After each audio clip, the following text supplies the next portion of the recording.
அனைத்துலக உயிரோடை தமிழ் ILC தமிழ் உயிரோடை தமிழில் அன்பர்களே, இலக்கின் சிந்தனை வாராந்த இலக்கு இணைய இதழில் பிரசுரிக்கப்படும் ஆசிரியர் தலையங்கம் அதனுடைய விளக்கத்தை உயிரோடை தமிழ் உறவுகளுக்கு எடுத்து வரும் நிகழ்ச்சியாக இலக்கின் சிந்தனை வாரந்தோறும் இடம்பெறுகின்றது. இந்த நிகழ்ச்சியில் எங்களோடு தமிழ் அறிஞர் மூத்த ஆய்வாளர் ஃபட்டிமா மாஸ்டர் அவர்களும் போரியல் ஆய்வாளர் அரசு அவர்களும் இணைந்து விளக்கத்தை தரும் நிகழ்ச்சியாக இடம்பெறுகின்றது.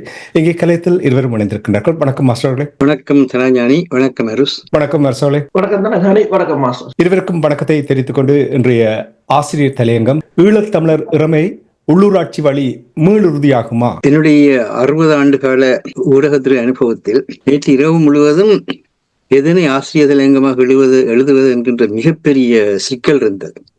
என்னன்னு சொன்னால் 62களில் நாங்கள் சிறுவர்களாக இருந்த பொழுது யாரை எங்கே வைப்பது என்று யாருக்கும் தெரியல. அது அண்டங்காக்கைக்கும் குயில்களுக்கும் பேதம் தெரியல என்று அருமையான பாட்டு வந்தது. அந்த பாட்டு தான் ஞாபகத்துக்கு வருகிறது. யாரை எங்கே வைப்பது என்று யாருக்கும் தெரியல. இந்த ஒவ்வொரு முறையும் தேர்தலை மையமா வச்ச அரசியலை நடத்துகிறவர்களாக ஈழத்தமிழ் அரசியல்வாதிகள் மாறிவிட்டார்கள். அந்த தேர்தல் நேரத்துல அவர்கள் அளிக்கிற வாக்குறுதிகள் தாராளமா அள்ளி கொட்டுவார்கள். தேர்தல் முடிஞ்சதோ, இந்த அம்புலிமாமால நாங்க சின்ன பிள்ளையார கேட்கல, கதைவாசி கேட்கல, ஒரு கதை போடுவாங்க. அந்த கதையில முடிவில் வந்து அந்த விக்ரமாதித்தன் கதை, அந்த கதையில முடிவில் வந்து பழையபடி வேதாளம் ஒருங்க மரத்துன்னு சொல்வார்.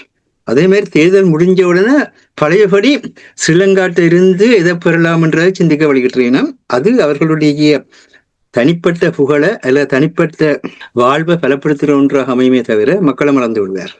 இந்த ஒரு அபாயம் இருக்கின்ற காரணத்தினாலதான் ஈழத்தமிழர் இறமை உள்ளூராட்சி வழி மீளுறுதியாகுமா என்கின்ற கேள்வியை இந்த நேரத்தில் முன்வைக்க வேண்டி இருக்கின்றது. ஏனென்றால் சமூக கொள்கையாகவோ அல்லது பொருளாதார திட்டமிடலோ அல்லது அரசியல் உறுதிப்பாடோ இல்லாத ஈழத்தமிழ் அரசியல்வாதிகள் வெற்றி பெற்ற தங்கள் கட்சிகளின் உறுப்பினர்களை இணைத்து ஈழத்தமிழர்களின் உள்ளூராட்சி அமைக்க முயற்சித்துக் கொண்டிருப்பது இவ்வாறத்து ஈழத்தமிழர் அரசியல் போக்காக உள்ளது.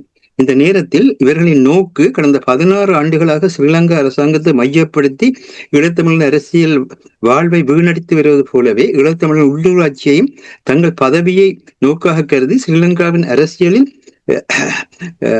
தங்களை நிலைநிறுத்த முயன்று பாலடிக்கப் போகின்றார்களா என்பது இன்று இருக்கின்ற முக்கியமான கேள்வி. இன்றைக்கு ஈழத்துல எந்த பத்திரிகை எடுத்தாலும் தமிழரசு கட்சி மத்திய கட்சிகளோட வென்ற தனிப்பட்ட உறுப்பினர்களோட விதமாக ஆட்சி அமைக்க போகின்றார்கள் என்கின்றதுல நேரத்தை வீணடிக்கிறார்கள். அதே மாதிரி தமிழ் காங்கிரசும் அது தமிழ் தேசிய பேரவை கட்டியமைத்திருக்கின்ற ஒரு புதிய சூழல் கூட அந்த திசையில் அவர்கள் வேகமாக செயற்பட வேண்டிய தேவை இருக்கிறது. அதை மறந்து அவர்கள் திரும்பவும் வந்து பழையபடியே விதமாக வந்து தங்களுடைய செல்வாக்கை நிலைநிறுத்துவது என்கின்ற போக்கிலே சென்றார்கள் என்றால் அவர்களுக்கும் இந்த கதை தான் தரும். ஆகவே இந்த நேரத்தில் மிக முக்கியமான விஷயம் என்னென்றால் பாருங்க, சுவிட்சர்லாந்துல வந்து அமெரிக்காவுக்கும் சீனாவுக்கும் இடையிலான இந்த வர்த்தக போரை எப்படி எதிர்கொள்றது பற்றிய பேச்சுவார்த்தை நாளைக்கு தொடங்க இருக்கிறது. 80% வரியை தான் விதிக்க போறதாக ஒரு மறைமுகமாக ஒரு பந்தையும் ட்ரம்ப் வெளிவீசி இருக்கிறதா பார்க்கிறோம். அப்ப அங்க ஒரு உரையாடல் வழியாகத்தான் இந்த பிரச்சனையை தீர்க்க வேண்டியதாக இருக்கிறது. இதே மாதிரியாக உக்ரைன் போர் எடுத்தீங்கன்னு சொன்னா அமெரிக்கா அந்த உக்ரைனில் இருக்க கனிம வளத்தை தனதாக மாற்றுவதற்கான முயற்சியில வெற்றி பெற்றுச்சு. இப்ப அதை வந்து செலஸ்கி வந்து விழுந்தும் மீசையில மண்ணுட்டையில் என்ற கதையாக அது ஒரு பாதுகாப்பான ஒரு ஒப்பந்தம் என்று சொல்லி அமெரிக்காவோட உதவியை பெற வேண்டிய ஒரு நிலையில் இருப்பதை பார்க்கிறோம். அப்ப தன்னை நிறுத்தி கொண்டு அந்த பின்னணியில வந்து ரஷ்யாவை விதமாக இந்த போர்ல இருந்து வெளியே கொண்டு வரலாம் என்று 30 நாள் போர் நிறுத்தம் செய்யுமாறு கேட்கின்றார்கள். அதே நேரத்துல நோர்வேல வந்து நேற்றைய தினத்துல வந்து ஐரோப்பிய நாடுகளுடைய முக்கிய தலைவர்கள் எல்லாம் ஒன்று கூடி அதற்கு பக்கத்துணையாக குரல் கொடுத்திருக்கின்றார்கள். இன்று வந்து உக்ரைன்ல வந்து உக்ரைனுடைய போரை என்ன மாதிரியாக ஒரு தனிப்பு நிலைக்கு, இது போர் தனிப்பு நிலைகள் தான் பேசப்படுகிறதே தவிர உக்ரைன் மக்களுடைய நிலமோ அல்லது மண்ணினுடைய நிலமோ பேசப்படவில்லை. போர் தனிப்பு நிலைக்கு எப்படி கொண்டு வரலாம் என்ற பற்றி இன்றைக்கு அங்கு கூடி கதைக்கின்றார்கள். அதிகம் உரையாடலுக்குள்ள தான் போகிறது. இந்த நாடுகளுக்கு அணு ஆயுதம் இருக்கிறது, ஆனால் அவர்கள் ஆயுதத்தை பயன்படுத்தி ஆயுதத்தால் எல்லாத்தையும் செய்ய வேண்டிய நிலைக்கு போகவில்லை. அவர்கள் தங்களுடைய பொருளாதாரத்தை கட்டமைப்பதன் மூலமாகத்தான் அரசியல் பலத்தை பெறலாம் என்கின்ற மிக முக்கியமான தளத்தில் நின்று செயற்பட்டுக் கொண்டிருக்கின்றார்கள். இந்த விதமாக பார்க்கின்ற பொழுது இது மத்திய கிழக்கை நோக்கி இந்த வாரத்துல 13ஆம் தேதியிலிருந்து 16ஆம் தேதி மட்டும் ட்ரம்ப் நேரடியாகவே பயணிக்கிறார் என்று அங்க இருக்கிற சவுதி அரேபியா, எமிரேட்ஸ் மற்றது கட்டார் போன்ற நாடுகளுக்கு சென்று தன்னை மத்திய கிழக்குல நிலநிறுத்த உண்டாக இருக்கிறது. அப்ப இதன் வழியாக அந்த கூட்டாண்மைகள் பங்காண்மைகள் என்பது உரையாடல்கள் கூட நிறுவப்படுகின்ற ஒரு முயற்சிக்கூடாக உலகம் சென்று கொண்டிருக்கிறத பார்க்கிறோம். அப்ப இந்த இதுகள் எல்லாம் இப்ப பிரித்தானியா இன்றைக்கு உக்ரைன்ல நடக்கிற மகாநாட்டுக்கு பிரித்தானியா தான் அடிப்படை தூண்டுதலாக இருந்தது. அந்த நேரத்துல ஸ்டான்ஃபோர்ட் விரும்பியவர்களின் கூட்டணி, யார் யார் ஒரு விஷயத்துல விருப்பமுள்ளவர்களாக இருக்கிறோம் அவர்களை ஒருங்கிணைச்ச ஒரு கூட்டணி. மற்ற விஷயங்கள் அவர்களுக்கு விருப்பம் இல்லாமல் இருக்கலாம், ஆனா விரும்பியவர்களும் கூட்டணின்னு சொல்லி எந்த விஷயத்துல இருக்கோ அதை நினைச்சு நாங்கள் இப்ப என்ன பிரச்சனை, ஐரோப்பா ஒரு தனியான ஒரு இராணுவ பலமாக மாறுவதை ட்ரம்ப் விரும்ப இல்லை. ஆனா அதே நேரத்தில் பிரித்தானியா ட்ரம்போட வர்த்தக உடன்படிக்கை செய்திருக்குது. அந்த வர்த்தக உடன்படிக்கை பற்றி கார்டியன்ல அவர்கள் ஆசிரியர்கள் மிக தெளிவாக எழுதினார்கள். இதுவரை பிரித்தானியா விருந்தாளி என்ற முறையில அமெரிக்காவோடு கொண்டிருந்த தொடர்பு மாறுபடுகிறது, அந்த வரலாற்று மாற்றத்தை குறிப்பிடுகிறார். உலகம் ஹாஸ்டேஜ் என்ற நிலையைத்தான் அமெரிக்காவும் பிரித்தானியாவும் தன்னுடைய பொருளாதார பங்களிப்புகளை செய்து வந்தன. ஆனால் இப்பொழுது பிரித்தானியா ஒரு நாடு, அமெரிக்கா ஒரு நாடு என்ற முறையிலே முதல் தடவையாக வர்த்தக உடன்படிக்கை கைச்சாத்திரப்படுகின்றது. வர்த்தக உடன்படிக்கை கைச்சாத்திரப்படுகின்ற பொழுது அந்த ரெண்டு நாட்டுக்கு இடையில இருக்கிற உள்ளாந்த தொடர்புகள் முடிவுக்கு இரண்டு நாளும் அந்த வர்த்தக உடன்படிக்கை கூடாக பலன் பெறக்கூடிய முறையைத்தான் அந்த வர்த்தக உடன்படிக்கைகள் கையெழுத்திடப்படும். இந்த வர்த்தக உடன்படிக்கை சுதந்திர வர்த்தக உடன்படிக்கையாக இந்தியாவோடையும் பிரித்தானியா செய்திருக்கின்றது. இந்தியாவோட பிரித்தானியா இந்த உடன்படிக்கை செய்ததற்கு பின்னர் தான் பாகிஸ்தான் மேலான இந்திய தாக்குதலும் வலுப்பெற்றிருக்கிறது. அங்க எடுத்தீங்கன்னா அங்க இதே பிரச்சனை. அங்க பாகிஸ்தானும் இந்தியாவும் இந்திய துணைக்கண்டத்தினுடைய இரு முக்கியமான நாடுகள். ஆனா இந்த இரு நாடுகளும் தங்களுக்குள் இருக்கின்ற பிரச்சனைகளை ஒரு உரையாடல் மூலமாக தீர்த்து கொள்ள முடியாமல் சுதந்திரம் பெற்ற நாளிலிருந்து இன்று வரையும் இந்திய துணைக்கண்டத்துடைய மக்களுக்கு மிகப்பெரிய சிக்கலான நிலையை உருவாக்கி கொண்டிருக்கின்றார்கள். இப்பொழுது கூட்டு மொத்தமாக பார்க்கின்ற பொழுது தெற்காசியாவுடைய பலம் இழக்கப்பட்டுக் கொண்டிருக்கிறது. மக்களுடைய உள்ளக தன்னாட்சி உரிமை என்ற அடிப்படையில் இந்திய துணைக்கண்டத்தில் இருக்கிறவர்கள், நாங்கள் தான் இந்திய துணைக்கண்டத்தில் இருக்கிறோம், நிலத்தை பொறுத்த மட்டும். அப்ப இந்திய துணைக்கண்டத்தில் இருக்கிறவர் ஒருவருக்கொருவர் தங்களுடைய நகர்வுகளையோ அல்லது பொருட்களுடைய நகர்வுகளையோ செய்து சுதந்திரமாக வாழ்கின்ற தன்மை எல்லாம் முறியடிக்கப்பட்டுக் கொண்டிருக்கிறது. ஆனால் இங்கு இரண்டு அரசாங்கங்களும் ஒன்றில் மதத்தின் பேரால ஒரு அரசியலை கட்டமைக்க பார்க்கின்றார்கள், இல்லது ஒரு வெறித்தன்மைய அரசியலை உருவாக்கி அந்த வெறித்தன்மையில நாங்கள் வெல்றோம் நீங்கள் வெல்றோம்னு சொல்லி தேர்தலில் வெற்றி பெறுவதற்கான முறையில் செயற்பட்டுக் கொண்டிருக்கின்றார்கள் தவிர ஒரு துணைக்கண்டத்தினுடைய பலத்தை அளித்துக் கொண்டிருக்கிறார்கள், துணைக்கண்டத்துடைய வளத்தை அளித்துக் கொண்டிருக்கிறார்கள். துணைக்கண்டம் இப்பொழுது குளோபல் சவுத் என்ற ஒரு நிலை வந்தது. சீனாவினுடைய எழுச்சிக்கு பின்னர் உலக தெற்கு என்ற ஒரு மிகப்பெரிய ஒரு கட்டமைப்பில் உருவாகலாம் என்ற ஒரு நிலை இருந்தது. ஆனால் இந்த யுத்தத்தை தொடங்கியதன் மூலமாக அந்த குளோபல் சவுத்ன்றது மிகப்பெரிய கேள்விக்குறிக்குள்ளாயிருக்கின்றது. இப்ப திரும்ப நாடுகள் தனியே தங்களுடைய நிலையில் நின்று இது எங்களுடைய மண், இது எங்களுடையது என்ற அந்த போக்கில் ட்ரம்ப் அதற்கான ட்ரம்பட்டை ஊதினார். ட்ரம்பட்டை ஊதினார் என்றால் பொருத்தமா இருக்கும். சொன்னா அவர் அந்த முதலாவது செயல்பொருள் சொன்னார், அமெரிக்காவுக்குரியது என்று சொல்லி அங்கே இருக்கிற குடிமக்களை கூட வெளியேற்றுகின்ற ஒரு தன்மையை பார்த்தோம். இதே மாதிரி தான் இப்பொழுது ஒவ்வொரு நாடும் தன்னுடையது என்று செயல்பட தொடங்குகின்ற பொழுது அந்த தன்னுடையது என்ற பேர்ல அரசாங்கங்கள் தான் தன்னுடைய என்ற தன்மையை தோற்றுவிக்கின்றனே தவிர மக்களுக்கு அது இருக்கிறதா என்ற கேள்விக்குறியான விஷயம். ஆனால் அரசாங்கங்கள் தங்களுடைய அந்த ஆட்சி அதிகாரத்தை இறுக்கப்படுத்துவதற்கும் மக்கள் மேல் மேலாண்மையை வெளிப்படுத்துவதற்கும் இது எங்களுடையது என்ற ஒரு எண்ணத்தை உருவாக்குகின்றார்கள். தங்களுடைய என்ற அரசாங்கத்தினுடையது. இதுதான் ஸ்ரீலங்காவும் இலங்கையில் செய்கின்றது. இப்போ நடந்து முடிந்த தேர்தல் தேசிய மக்கள் சக்திக்கே மிக தெளிவாக சொல்லி இருக்கிறது. இது பன்முக சமுதாயங்கள், பன்முக மொழி பேசுபவர்கள், பன்முக பண்பாட்டுத்தன்மை கொண்டவர்கள் வாழ்கின்ற இடம் என்று. ஏனென்றால் அவர்கள் 2024 தேர்தலில் பெற்ற வாக்கை விட 2 மில்லியன் வாக்கள் குறைவாக பெற்றிருக்கின்றார்கள். இது டிப்ளமேட் என்ற ஒரு அனைத்துலக சஞ்சிகை நேற்று மிக தெளிவாக சுட்டி காட்டியிருக்கிறது. அதாவது 34% வாக்களை குறைவாக பெற்றிருக்கிறீர்கள். 266 இடங்களில் அவர்கள் 339 இடங்களில் 266 இடங்கள் வெற்றி பெற்றிருக்கிறார்கள்.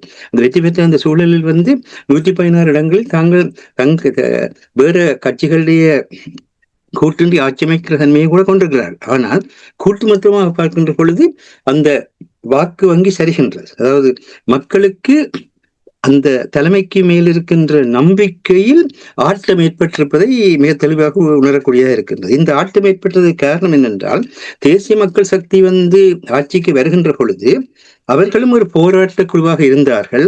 போராடும் மக்களுடைய துன்பங்களை துயரங்களை உணர்ந்தவர்களாக இருக்கிறார்கள்.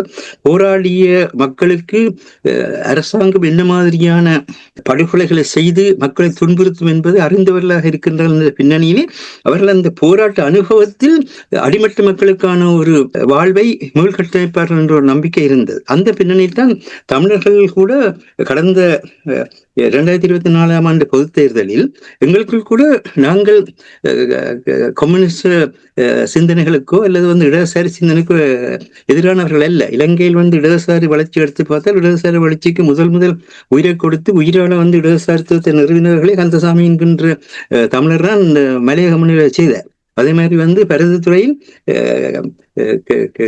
கம்யூனிஸ்ட் கட்சி வெற்றி பெற்ற வரலாறு கூட இருக்கிறது. ஆகவே எங்களுக்குள்ளும் சாதாரண மக்களுடைய, வறுமைப்பட்ட மக்களுடைய, ஒடுக்கப்பட்ட மக்களுடைய வாழ்வை மேம்படுத்த வேண்டும் என்ற சிந்தனை நிறைய இருக்கின்ற காரணத்தினால்தான் அத்தகைய ஒரு மரபில் வருபவர்கள் ஒரு சிங்கள பௌத்த பேரினவாத அரசுக்கு கீழ் இதுவரை செயற்பட்டு கொண்டிருந்தாலும் கூட அப்படியாக அவர்கள் ஆட்சிக்கு வருகின்ற பொழுது சில நிகழ்ச்சிகளை ஏற்படுத்துவார்களா? அவர்கள் சொல்லிய மாதிரி அந்த மாற்றம் என்பது புதிதாக அமையுமா?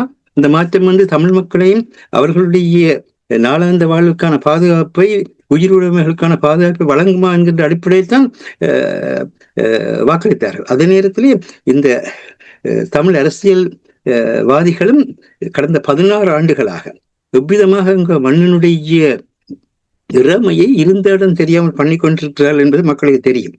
இறமை மட்டுமல்ல, இறமை இழக்கப்பட்டதுன்னு சொன்னால் மண்ணின் மேலான உரிமை மறுக்கப்படும். மண்ணில் மேலான உரிமை மறுக்கப்பட்டால் மண்ணில் வாழ்ற தன்மை மறுக்கப்படும். மண்ணில் வாழ்ற தன்மை மறுக்கப்பட்டால் நாளாந்த வாழ்வு மறுக்கப்படும். அந்த நாளாந்த வாழ்வு மறுக்கப்படுகின்ற தன்மையினத்தான் இளம் சமுதாயம் அந்த மண்ணிலே வாழ முடியாமல் வெளியேறிக் கொண்டிருக்கின்ற காட்சிகளையும், இருக்கின்ற இளம் சமுதாயம் கூட தன்னுடைய போதை பழக்கத்துக்குள் உள்ளாகி தனக்கான தற்காலிகமான ஒரு மகிழ்நிலையை தோற்றுவிக்கிற தன்மையில் போவதும் இந்திய திரைப்பட உலகத்தின், இந்திய திரைசையினுடைய பின்னணியிலேயே செயற்பட்டு கொண்டிருப்பதையெல்லாம் பார்க்கிறோம். இதற்கெல்லாம் காரணம் என்னன்னு சொன்னா, உள்ளூராட்சி சரியான முறையில் கட்டமைக்கப்படாததான் காரணம். ஆனபடினாலதான் இந்த ஆசிரியர் தலையங்கத்தில் நாங்கள் கூறுவது என்னவென்னு சொன்னால், இதே மே மாதம் 17ஆம் தேதி 2009ஆம் ஆண்டுதான் ஈழத்தமிழர்களுடைய உயிருக்கும் உடைமைகளுக்கும் நாளாந்த வாழ்வுக்கும் பாதுகாப்பாக அமைந்திருந்த நடைமுறை அரசு ஸ்ரீலங்காவாலும் ஸ்ரீலங்காவுடைய நேசப்படைகள் என்று சொல்லப்பட்ட பிராந்திய உலக வல்லாண்மைகளாலும் ஒருங்கிணைந்து ஒரு 2021ஆம் நூற்றாண்டின் மிகப்பெரிய இனப்படுகொலை மூலமாக ஒடுக்கப்பட்டது. அன்றிலிருந்து திரும்பவும் தமிழர்களுடைய அரசியல் பணிவு ஆயுத முனையில் தான் புறப்பட்டுக் கொண்டிருக்கின்றது. அந்த ஆயுத முனையில் தமிழர்களுடைய அரசியல் பணியை பெறுவதற்காகத்தான் பயங்கரவாத தடை சட்டம் தொடர்ந்து 1979ஆம் ஆண்டில் நடைமுறைப்படுத்தப்பட்டுக் கொண்டிருக்கிறது. அதனை மாற்றுவோம் சொன்ன தேசிய மக்கள் சக்தி கூட இன்றும் அதனையே தனக்கான ஒரு பக்கபலமாக எவ்விதமாக மாற்றலாம் என்பதை சிந்தித்துக் கொண்டிருக்கிறார். அதுதான் நேற்றைய வெள்ளிக்கிழமை அன்று கூட ஸ்ரீலங்கா பாராளுமன்றத்தில் கஜேந்திரகுமார் பொன்னம்பலம் அவர்கள் மிக தெளிவாக சுட்டிக்காட்டினார். நீங்கள் இந்த பயங்கரவாத தடை சட்டத்தை நீங்கள் தொடர்ந்து கொண்டிருப்பது என்னுடைய நோக்கம் என்ன என்பதை எடுத்து விளக்கினார். அது மாத்திரமில்லை, இந்த வாரம் ஒரு வாரத்துக்கு வெசாக் பண்டிகை அறிவிக்கப்பட்டிருக்கின்றது. வெசாக் பண்டிகை புத்தருடைய பரிநிர்வாண நிலையை கொண்டாடுகின்ற ஒரு மிகப்பெரிய உலகளாவிய ஒரு தினம். அதை யாருமே மறக்கவில்லை. ஆனால் ஸ்ரீலங்காவில் என்ன நடக்கிறது, இந்த ஒரு வார காலம் வெசாக் வாரமாக அறிவிக்கப்பட்டு அங்கு இந்த நாடு புத்தர்கள் எங்களுக்கு வழங்கப்பட்டது, இந்த நாட்டில் புத்தமத்தை தவிர்ந்த வேறு யாருமே வாழக்கூடாது, சிங்களர்களுக்கு மட்டும் இந்த நாடு என்ற ஒரு இனவெறியை மதவெறியை வளர்க்கின்ற தன்மை கொண்டதாக அது முன்னெடுக்கப்படுவதுதான் பிரச்சனைக்குரிய ஒன்றாக இருக்கின்றது. அதை விடுத்து உண்மையிலேயே வியட்நாமில் போய் புத்தருடைய தத்துவங்களை எல்லாம் பேசி உலக வெசாக் விழாவிலே புத்தருடைய தத்துவங்கள் இன்றைக்கு ஏற்பட்டிருக்கின்ற நுண்ணறிவு வளர்ச்சி செயற்கை சமுதாயத்தில் அமைதிக்கான பல வழிகளை கொண்டு வர வேண்டும் என்று பேசிய அனுரகுமார திசாநாயக்க அவர்களுக்கு தன்னுடைய மண்ணில் ஒரு சிறிய நிலப்பரப்பில் யாழ்ப்பாண அரசு, வன்னி அரசு என்கின்ற இரு அரசுகளுடைய பின்னணியிலே தங்களுக்கான நிலப்பரப்பாக அந்த நிலப்பரப்பை கொண்டிருக்கின்ற ஈழத்தமிழர்களுக்கான அந்த அமைதியை பாதுகாப்பை கொடுக்க முடியவில்லை. சாத்தான் வேதம் ஓதுகின்ற மாதிரி இங்கே என்னென்ன வகையில எல்லாம் ஒடுக்குமுறைகளுக்கு இன்றும் அவர்கள் பக்கத்துணையாக இருக்கின்றார்களோ அதை தொடர்ந்து கொண்டு, ஆனால் அங்கே போய் வியட்நாமுக்கு அது ஒரு மிகப்பெரிய போராட்டத்தை சந்தித்த மண். அந்த மண் போராட்டத்தை பற்றி மிக தெளிவாக தெரியும். அங்க போய் நின்று சத்துவம் பேசுகிறார். இப்படித்தான் எங்களுடைய தமிழ் அரசியல்வாதிகளும் இந்த மண்ணிலேயே வாழ்ந்து போரினுடைய அழுத்தத்தை சந்தித்து மக்களுடைய அர்ப்பணிப்புகளை, மக்களுடைய தியாகங்களை அவற்றால் தான் தாங்கள் வாழ்ந்து கொண்டிருக்கிறோம் என்ற அந்த உண்மையை கூட மறந்து தூக்கி எறிந்து விட்டு இப்பொழுது திரும்பவும் தாயக தேசிய தன்மைகளுக்கும் அதே நேரத்தில் இறமைக்கும் புதிய வரவிலக்கணத்தை ஏற்படுத்த பார்க்கிறது. இதுதான் சுமந்திரன் செய்கின்ற மிகப்பெரிய தவறு. சுமந்திரனுக்கு எந்த அதிகாரமும் கிடையாது. அதுதான் மிக தெளிவாக சொல்றேன். 1975ஆம் ஆண்டு தமிழரசு கட்சியினுடைய அந்த வரலாறு முடிந்து விட்டது. அது தந்தை செல்வநாயகன் அவர்களை பாராளுமன்றத்தில் தெளிவாக காங்கிரஸ் இடைத்தேர்தலுக்கு பின்னர் தன்னாட்சி பிரகடனமாக வெளிப்படுத்தி ஸ்ரீலங்கா அரசியலமைப்பையும் ஸ்ரீலங்கா பாராளுமன்ற முறையை விட்டு வெளியே வந்தார். அதுதான் தமிழரசு கட்சியினுடைய வரலாறு முடிந்து விட்டது. அதன் பின்புதான் தமிழர் விடுதலை கூட்டணி தோற்றம் பெற்றது. அதன் பின்புதான் 31 ஆண்டுகள் நடைமுறை அரசு செயற்பட்டு தமிழ் மக்களுடைய உயிரையும் உடைமைகளையும் நாளாந்த வாழ்வையும் பாதுகாத்தது.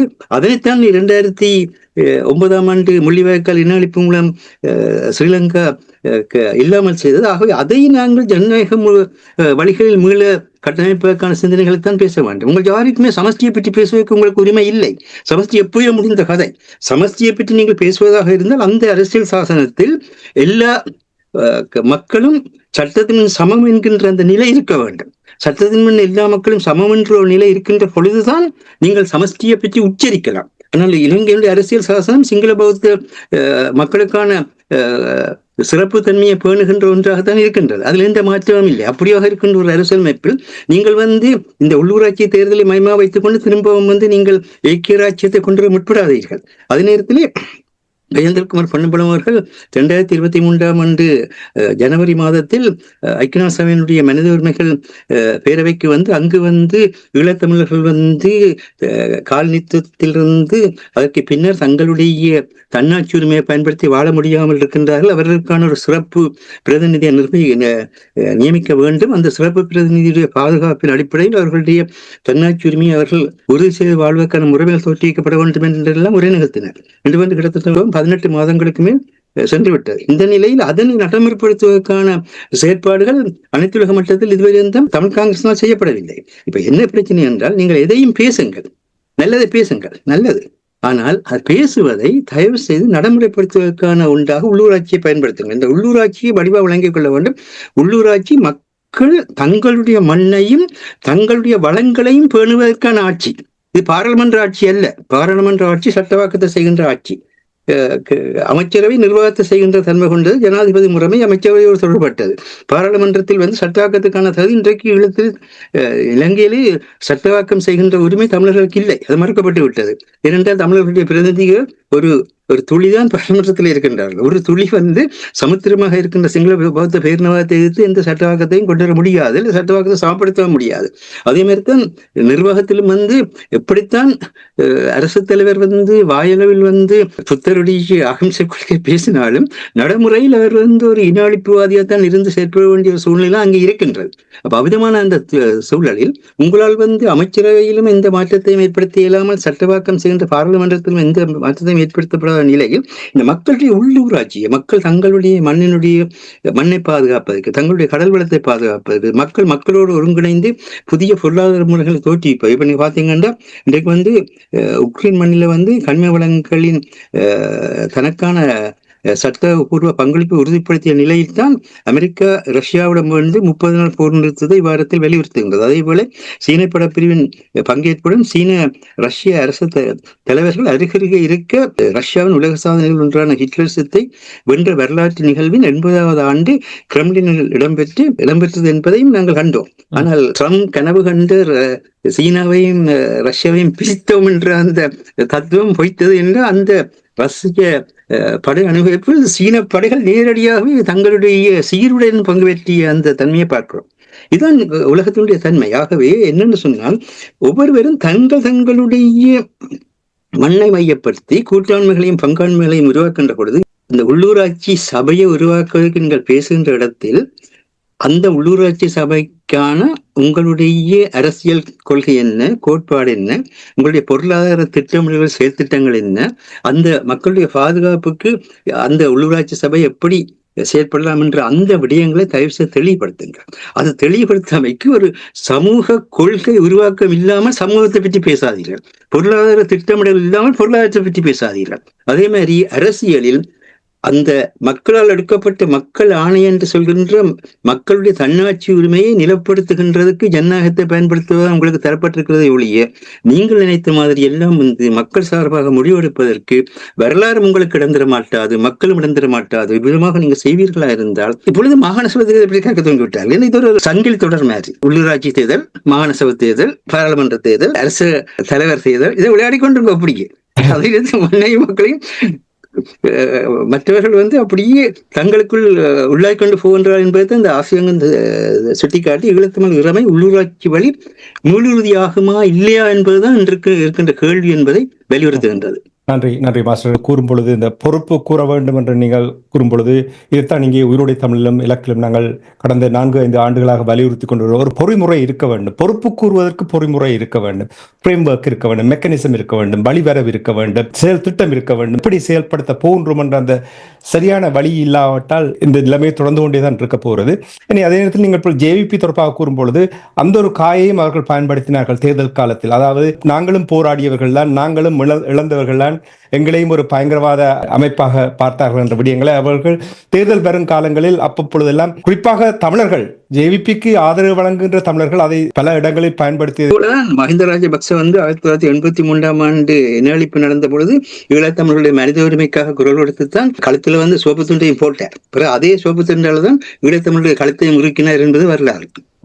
இதே நேரத்தில் கூறியிருந்தார்கள், எனக்கு உறுதிப்படுத்த முடியவில்லை. பிரச்சார பணிகள் நடந்து கொண்டிருந்த பொழுது தாயக பாடல்களையும் அங்கே பரப்புரைக்கு பயன்படுத்தினார்கள் என்ற ஒரு குற்றச்சாட்டு வந்திருந்தது. அதை எனக்கு உறுதிப்படுத்த முடியவில்லை. நன்றி மாஸ்டர். அரசுகளை கூட வருகின்றேன். இலங்கை தீவை பொறுத்த மட்டில் கடந்த ஆண்டு நடந்த தேர்தல், அரசு தலைவருக்கான தேர்தல், நாடாளுமன்ற பொது தேர்தல், இவை எல்லாமே அதிர்ச்சியும் ஆச்சரியத்தையும் இலங்கை தீவில் ஏற்படுத்தியது. அனுரகுமார திசாநாயக்காவுடைய ஜேவிபி, தேசிய மக்கள் சக்தி என்று இப்பொழுது அழைக்கின்றார்கள், ஜேவிபி அணியினர் பாரிய வெற்றியை பெற்றார்கள். இப்பொழுது மாஸ்டர் கூறியிருந்தார் 2 மில்லியன் வாக்கு குறுகிய மாதங்களுக்கு இழந்திருக்கிறார்கள். அப்படி என்றால் நிச்சயமாக சிங்கள மக்கள் அவருடைய உண்மை நிலையை புரிந்து கொண்டார்கள் என்பதால் உண்மை. ஆனால் இந்த உள்ளூராட்சி தேர்தலின் பொழுது நிறைய பரப்புரைகளை செய்து கொண்டு வந்தார்கள். எங்களுக்கு வாக்கு போட்டால் தான் உங்களுக்கு நிதி வழங்கப்படும் என்றதை கூட மிரட்டலாக தெற்கிலங்கையில் கூட அதை கூறியதாக நீங்களும் சுட்டிக்காட்டியிருக்கிறீர்கள். என்னுடைய கேள்வி என்னவென்றால், இந்த நடந்து முடிந்த உள்ளூராட்சி சபை தேர்தல் தமிழர் தரப்பை பொறுத்த மட்டில் வடக்கு கிழக்கு எடுத்தீர்கள் என்றால் யாருமே ஆட்சி அமைக்க முடியாத ஒரு நிலைமை இருக்கின்றது. தொங்கு உள்ளூராட்சி சபை அமைக்கின்ற ஒரு நிலைமை தான் இருக்கின்றது. இந்த நிலை சரியான காலகட்டத்தில் வந்திருக்கின்றதா? நீங்கள் தமிழ் அரசியல்வாதிகளுடைய நிலைப்பாட்டை வெளிப்படுத்துவதற்கு மாஸ்டருடைய தலையங்கத்தோடு ஒப்பிட்டு பார்த்தால் ஈழத்தமிழர் இறைமையை உள்ளூராட்சி வழியாக மீள் உறுதி செய்வதற்கு இது ஒரு சரியான சந்தர்ப்பம் வந்திருக்கின்றது. இதை தவற விட்டார்கள் என்றால் தமிழ் மக்கள் இந்த அரசியல்வாதிகளை, குறிப்பாக உங்களுக்கு தெரியும் தமிழரசு கட்சி, புதுசாக உருவாக்கப்பட்ட கூட்டணி, சங்கு, இவர்களை மக்கள் எந்த காலத்திலும் ஏற்றுக்கொள்வார்களா? முதலில் நீங்கள் இவர்கள் இந்த நிலையை எவ்வாறு கையாள வேண்டும் என்றதையும் கூறுங்கள். உண்மையில் தமிழர் தரப்பை பொறுத்தவரையில் ஏதோ ஒரு வகையில் ஒருங்கிணைவை மேற்கொண்டு, உங்களுக்கு தெரியும் இந்த நாடாளுமன்ற தேர்தலுக்கு பிற்பாடு ஒரு பெரிய ஒரு மாற்றம் ஏற்பட்டது. அதை ILC என்ற அங்கத்தை நிருபரும் சுட்டிக்காட்டியிருந்தார். அதன் பிற்பாடு அந்த கட்சிகளிடம் ஒரு மிகப்பெரிய மாற்றம். அந்த மாற்றம் தான் இந்த முறை தமிழர் தேசத்தை காப்பாற்றி இருக்கின்றது. உண்மையில் இவர்களுக்கு இடையிலான ஒரு மாற்றம், அந்த ஒரு சிறிய மாற்றம் இருந்தாலும் முற்றுமுழுதாக தமிழ் மக்கள் அதற்கான ஆணையை வழங்கவில்லை என்றுதான் தெரிகின்றது. இப்ப AVP-யை பொறுத்தவரையில் அது NPP கட்சி இரண்டாவதாக வந்ததும் ஏனென்று சொன்னால் எங்களிடம் ஒரு தெளிவற்ற தன்மை இருக்கிறதும் ஒரு காரணம். இப்ப பாத்தீங்கன்னு சொன்னால் அரசு தலைவர் தேர்தலில் என்ன சொல்கிறார்கள், சஜித்துக்கு வாக்களியுங்கள் அல்லது ரணிலுக்கு வாக்களியுங்கள் என்று ஒரு சிங்களவரை கைகாட்டிவிட்டு நாடாளுமன்ற தேர்தலில் தமிழர்களை கைகாட்டினால், ஏன் சிங்களவர்களை நீங்கள் முதல் கைகாட்டினீர்கள் என்றால் அவர் நல்லது செய்வார், அன்றுகுமாருக்கு வாக்களியுங்கள் என்று எல்லாம் இருக்கின்றது, அவர் நல்லது செய்வார். ஏன் தமிழர்களுக்கு பிறகு நாடாளுமன்ற தேர்தலில் கையை காட்டுகிறீர்கள் என்று சொன்னால் தமிழர்கள் அவர்களுடன் பேசுவார்கள். தமிழர்கள் என்ன யோசிப்பார்கள் என்று சொன்னால் தமிழர்கள் ஒரு இடைத்தரகராகத்தான் இருக்கிறார்கள். அப்ப ஏன் நாங்கள் இடைத்தரகருக்கு வாக்களிக்க வேண்டும், நேரடியாக அவர்களுக்கு வாக்களித்தால் என்ன என்று அப்ப மக்களை குழப்பியதையா என்றதான் ஒரு பிரச்சனை. அப்ப நாங்கள் அரசு தலைவர் தேர்தலில் இருந்து இதை மீள சரி செய்ய வேண்டிய ஒரு கட்டாயத்துக்கு இருக்கின்றோம். இப்ப அண்மையில் கூட நான் கூறியிருந்தேன், கனடாவிலிருந்து ஒரு ஆப்பிரிக்க இனத்தவர், அவர் ஒரு ஊடகவியலாளர், அவர் இன்னொருடன் பேசும்போது கூறியிருந்தார், அப்ப உங்களோட நாட்டில எப்ப அரசு தலைவர் நிறைவேற்று அதிகாரம் கொண்ட அரசு தலைவர் வந்ததோ அப்பவே உங்களோட நாடு ராணுவ ஆட்சிக்கு போட்டது உங்களுக்கு தெரியுமோ, ஆக மிலிட்டரி யூனிஃபார்ம் தான் அவர் போடையிலே. ஏன்னா பாதுகாப்பு அமைச்சரும் அவர்றான், நிதி அமைச்சரும் அவர்றான், நீதி அமைச்சரும் அவர்றான். நீதி எவ்வாறு இலங்கையில் இருக்கிறது என்ற எல்லோருக்கும் தெரியும். தமிழர்களுக்கு எவ்வாறான ஒரு நீதி இருக்கிறது, சிங்களவர்களுக்கு எவ்வாறான ஒரு நீதி இருக்கிறது. மிர்சுவில் படுகொலை அதை திருப்பி கதைக்க தேவையில்லை. ரத்நாயக்காவை எவ்வாறு ட்ரீட் பண்ணுகிறார்கள், எந்த வழக்கும் இல்லாத அரசியல் தமிழ் கைதிகளை எவ்வாறு ட்ரீட் பண்ணுகிறார்கள் என்பதை எல்லோரும் உலகம் அறிந்தது ஒன்று. அப்ப இதை இப்பயும் பாத்தீங்கன்றதால எங்கட கட்சிகள் இன்எஃபெக்டிவ் என்று சொல்லலாம். பாருங்கள், நேற்று பாகிஸ்தானுக்கும் இந்தியாவுக்கும் போர் இடம்பெற்றுக் கொண்டிருக்கிற சமயத்துல IMF கூடுகிறது, பாகிஸ்தானுக்கான அடுத்த நிதி உதவியை வழங்குகிறது. இந்தியாவின் வெளிவிவகார செயலாளர் விக்ரம் மிஸ்ரி அவர் கூறுகிறார், இப்ப IMF கொடுக்காதீங்க நிதியை. இந்த தமிழ் கட்சிகளில் யாராவது, அல்லது தமிழ் அமைப்புகளில் யாராவது GSP பிளஸ் வரிச்சலை கொடுக்காதீங்க கூறினீர்கள். இந்தியா ஒரு ஜனநாயக நாடு, ஜனநாயக நாடே பெரிய நாடு கூறுகிறது. நீங்கள் யாரும் கேட்ட சொல்லுங்கள், நீங்கள் செய்திகள் நாங்கள் செய்கிறோம் என்று சொல்லுங்க. அப்ப இவ்வாறான எந்த விதமான தெளிவற்ற தன்மைகளும் இருக்கு. ஒரு தடவைகள் சிங்களவரை கை காட்டுகிறீர்கள் வாக்கை போட சொல்லி, இன்னொரு தேர்தல் வந்தோம் தமிழர்களை கையாக காட்டுகிறீர்கள். இந்த சிக்கல்களை களைவதற்குத்தான் பொது வேட்பாளர் என்று கொண்டு வரப்பட்டது. சரி, பலத்தை மறைப்போம், நாங்கள் புதிதாக எழுவோம் என்றுதான் கொண்டு வரப்பட்டது. அதில் சொதப்பினார்கள். அதை சிங்களவர்கள் பொது வேட்பாளரை எதிர்த்ததை விட இந்த தமிழ் கட்சிகள் எதிர்த்ததுதான் மிக அதிகம். அதன் பிற்பாடு வந்த நாடாளுமன்ற தேர்தல் கடுமையான ஒரு பாடத்தை அவர்களுக்கு புகட்டி இருந்தது. ஒரு சிலர் மயிரிழையில் தப்பி பிழைத்திருந்தார்கள், ஒரு சிலர். இப்போ இரண்டாவது சந்தர்ப்பம், மாஸ்டர் கூறியது போல் ஆசிரியர்களுக்கு இன்னொரு சந்தர்ப்பத்தை மக்கள் வழங்கி இருக்கிறார்கள். உங்களில் ஒரு மாற்றம் இருக்கின்றது என்பதற்காக வழங்கி இருக்கிறார்கள் மக்கள். அப்ப நீங்கள் அந்த மாற்றத்தை வலுவாக உணர்ந்து மீண்டும், அதாவது நீங்கள் அரசியலை எங்கு செய்யுங்கள் என்று சொன்னால் அனைத்துலக மட்டத்தில் அரசியலை செய்யுங்கள், எதிரியுடன் அரசியலை செய்யுங்கள், ஸ்ரீலங்கா அரசுடன் அரசியலை செய்யுங்கள். உங்கள் மக்களுக்கு அரசியலை செய்யாது, உங்கள் மக்களுக்கு பணியை செய்யுங்கள்.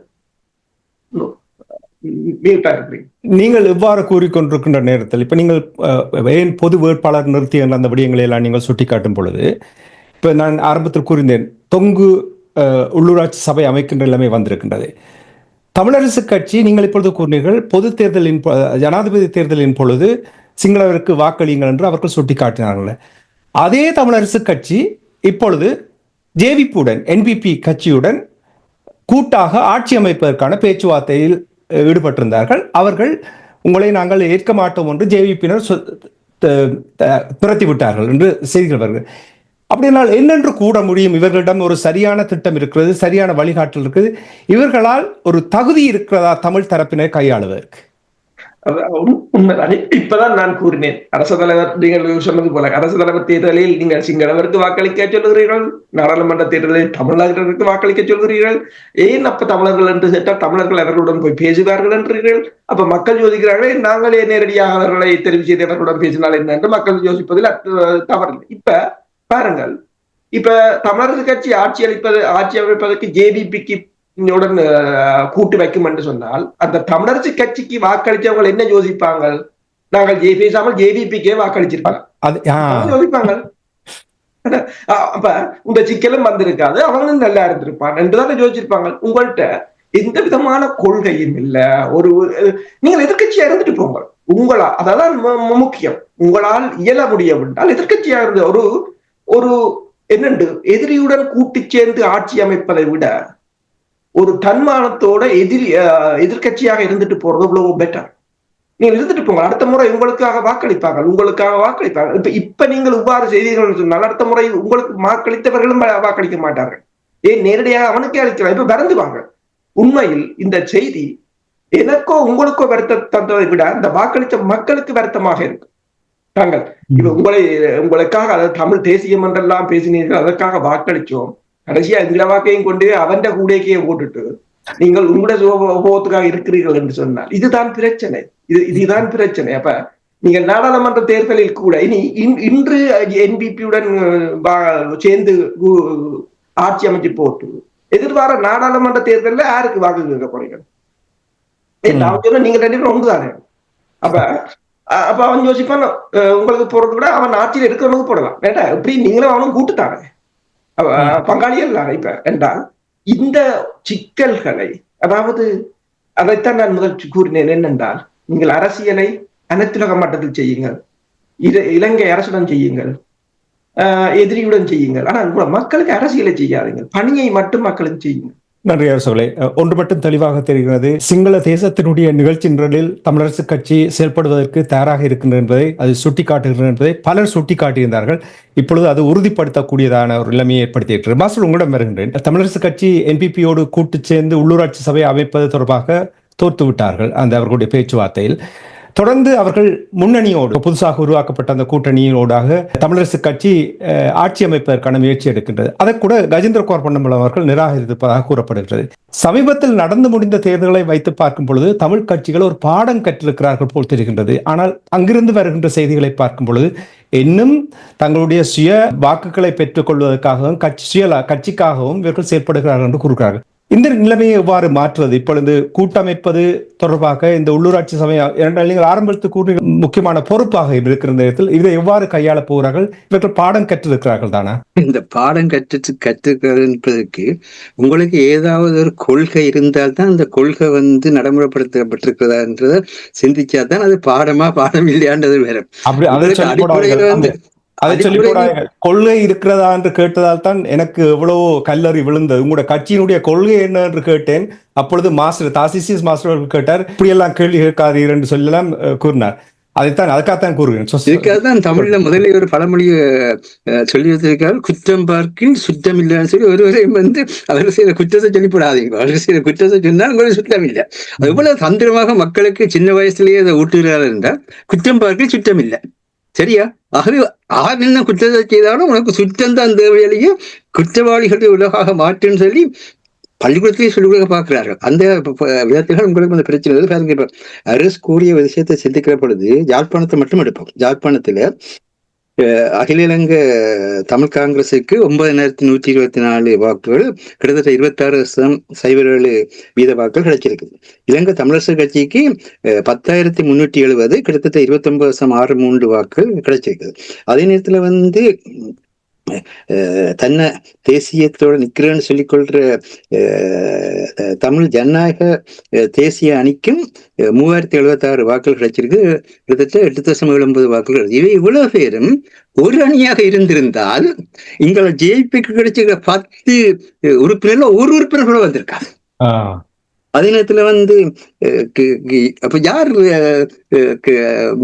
ஜேபியை இன்றைக்கு ஜேபிக்கு குறிக்கப்பட்ட அளவு ஆசனங்களுக்கு கிடைச்சது என்றவர்கள் சொல்லக்கூடிய அளவுக்கு யார் செய்து வச்சிருக்கிறீர்கள்? நீங்களும் செய்து வச்சிருக்கிறது. யார் செய்தது? சுமந்திரன் தான் செய்தார். நேரடியாக சொல்றோம். இந்த முறை வந்து கஜேந்திர குமார் கூட சொல்ல முடியாது. அவர் நேரடியாகவே நாங்கள் எங்கள் கட்சிகளோடு நிற்போம், ஆனா இதுல ஒரு பொது நிலையில நாங்கள் இணைஞ்சு ஒரு பொது வேட்பாளர் நேரத்தில் அவர் அதை உணர இல்லை. இப்போ ஒரு பொதுத்தன்மையை தோற்றுவிச்சதான் அது முடியும். அவர் பாடம் படித்தார். அவர் பாடம் படித்ததெல்லாம் அது பொதுத்தன்மையை தோற்றிக்கணும்னு சொன்னார். ஆனால் இவர்கள் ஏற்றுக்கொள்ளவில்லை. இப்பொழுது என்ன செய்கிறார்கள்? நீங்கள் இந்த உள்ளூராட்சி சபையை அமைச்சு என்ன பண்ண போறீங்க? அதை சொல்லுங்க. முதல்ல உள்ளூராட்சி சபையை அமைக்க வலிக்கிறீங்க. உங்களுக்கு உள்ளூராட்சி சபை என்னன்னு தெரியுமா? அந்த உள்ளூராட்சி சபை அந்த மக்களுடைய சபையாக இருக்க வேணும். அது அந்த மக்களுடைய சிவில் சமூகங்களை உருவாக்கினால் மட்டும்தான் அந்த உள்ளூராட்சி செயல்படும். எந்த ஒரு நாட்டிலும் கூட. இப்போ நாங்கள் ஆக்ஸ்போர்ட் எடுத்தோம்னா, நான் ஆக்ஸ்போர்ட்ல வாழ்றேன். நான் ஆக்ஸ்போர்ட்ல வந்து ஆக்ஸ்போர்ட் சிட்டி கவுன்சிலோ அல்லது ஆக்ஸ்போர்ட் கவுண்டி கவுன்சிலோ அவர்களும் நீங்க இல்லை. இங்க இருக்கிற சிவில் சமூகங்கள் தான் கேட்கிறார், உங்களுக்கு என்ன வேணும், நீங்கள் எப்படி மொழியை வளர்க்க போறீங்க, நீங்கள் எப்படி வந்து பொருளாதாரத்தை வளர்க்க போறீங்க, எப்படி நீங்கள் விளையாட்டுத்துறையை வளர்க்க போறீங்க, எப்படி கலைத்துறையை வளர்க்க போறீங்கன்னு சங்கங்களுக்கு தானே அவர் காசுகளை பகிர்ந்தளிக்கிறார்கள். எந்த ஒரு இங்க இருக்கிற எந்த ஒரு உள்ளூராட்சி சபையாவது தான் வந்து காசை பயன்படுத்தி ஏதாவது செய்யுதா? கிடையாது. அது மாத்திரம் இல்லை, இந்த அசோசியேட்டட் டெமோக்ரஸி, அதாவது கூட்டு ஜனநாயகம் சொல்றதுலேயே இங்க வந்து அந்தந்த மக்களுடைய சங்கங்களுக்கு அந்தந்த மக்களுடைய அமைப்புகளுக்கு தான் அவர்கள் செயற்படுவதற்கான தன்மையை கொடுக்கின்றார். ஆனால் நீங்கள் எத்தனை அமைப்புகளை உங்கள் உள்ளூராட்சியில் ஏற்படுத்தி வச்சிருக்கிறீர்கள்? எங்கே இருக்கிறது மீனவர்களுடைய அமைப்பை நீங்க திரும்பியே பார்க்கிறீர்கள் இல்லை? அவர்கள் இந்திய கடற்படை ரோலர்கள் மீன் அள்ளி போகுது நாங்கள் வாழக்கூட முடியாமல் இருக்கிறோம் கத்திக்கொண்டே இருக்கின்றார்கள். நீங்கள் அதை அக்கறை உங்களுக்கு இல்லை. இல்லாட்டா ஒரு அந்த நாங்களும் உங்களுக்காக ஒரு வசனம் சொல்லிவிட்டு அப்படியே போயிடுவீங்க. இங்க 3000வது நாளாக நடுத்தெருவில தங்களுடைய கிட்டிய குடும்ப உறுப்பினர்களுக்கு என்ன நடந்ததுன்னு சொல்லி வலிந்து காணாமலாக்கப்பட்ட அந்த தாயுள்ளங்களும் அந்த தந்தையர்களும் மரணத்தை சந்திச்சும் கூட போராடி கொண்டிருக்கிறார். என்ன செய்தீர்கள்? அந்த 3000 நீங்க பெரும் சட்ட மேதைகள், உலகளாவிய நிலையிலே உங்களுக்கு எல்லா சுதந்திரங்களுடனும் உங்களுக்கு செல்வாக்கு இருக்குன்னு சொல்கின்ற பெரிய சாதனையாளர்கள். ஆனால் ஒரு 3000 நாளாக இந்த வெயிலுக்குள் இந்த மழைக்குள் நடுத்தெருவில் நின்று தங்களுடைய கிட்டிய குடும்ப உறுப்பினர்களுக்கு என்ன நடந்தது என்பதை அறிவதற்கு துடிக்கின்ற ஒரு மக்களுக்கான ஒரு பதிலை கூட பெற்றுக் கொடுக்க முடியாமல் இருக்கின்றீர்கள்.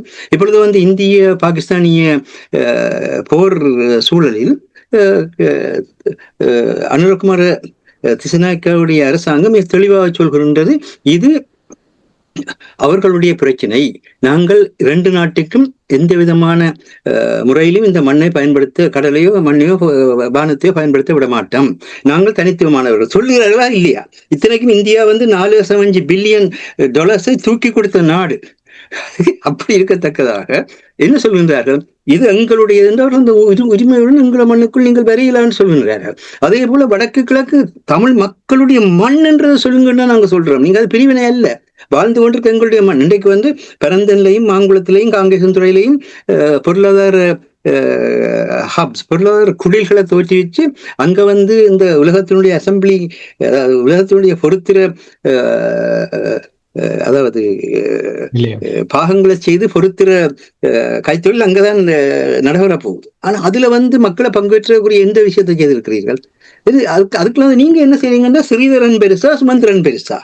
இதுதான் பிரச்சனை. ஸ்ரீதரன் பெருசா சுமந்திரன் பெருசா? ஸ்ரீதரனும் வந்து இன்னும் ஒரு 10 வருஷத்துல அரசியல் இருக்க மாட்டார், சுமந்திரனும் 10 வருஷத்துல அரசியல் இருக்க மாட்டார். எல்லாருக்கும் தெரிஞ்ச விஷயம். வேணும், மண் இருக்க வேணும், மக்கள் இருக்க வேணும். அதுக்கு என்ன செய்யறீங்க?